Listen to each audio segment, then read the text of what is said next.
What's up, guys? It's Will here with Core Performance. Today's video is part 2 in a short 4-part series about leadership in the cold. If you're just joining us, in the last video, we discussed pre-environment training, what that means, and a few tips to help focus the unit for ops in a different environment than what they may be used to. Today's focus, preparing for increased casualties. Throughout history, there have been multiple examples of the attrition that cold weather can cause. Take Napoleon's forces, for example, when his invasion into Russia was repelled by Old General Winter, a nickname for the harsh Russian climate. By some accounts, Napoleon was said to have lost 40,000 dead due to exposure in a single 4-day period during his retreat. While some would say that that's an extreme example, it does highlight the damaging potential of losing troops during extreme conditions. No one wants to lose anyone to a cold injury, or any injury for that fact. We always hope that everyone's going to be okay, but hope isn't a plan. Every injury impacts the unit. Tip number 1, cross-training. There needs to be a deliberate plan to account for redundancy and capabilities. Reduce the one-of-ones when it comes to knowledge and in training. An example commonly used in field manuals and publications would be like a 60mm mortar team. If you keep 3 troops to transport and operate that tube and 1 or 2 of them go down, you lose that tube for the fight.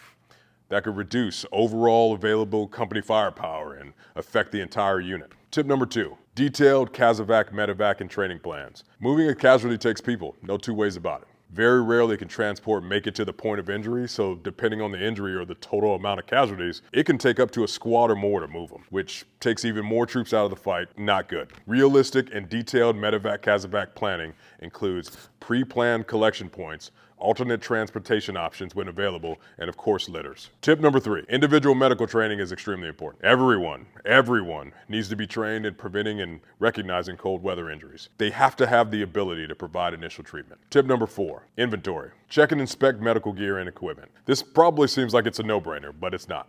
You'd be surprised at the number of people that forget to add a tourniquet or who replace their IFAK with a candy pouch. More than likely though, there's plenty of troops who have used their own IFAK or their buddy's IFAKs during training or previous ops, and they just don't get them topped back up.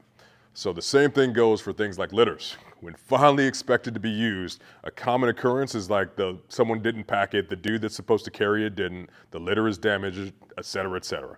So the work up front is crucial in ensuring that your ops or training are successful. The reality is that everything is slower and harder in the cold. So in the next video, we're going to continue in the series with understanding unit capabilities and limitations. If you got questions or tips or lessons learned you'd like to share with everyone, drop them in the comments below. And check out our Insights blog in the show notes.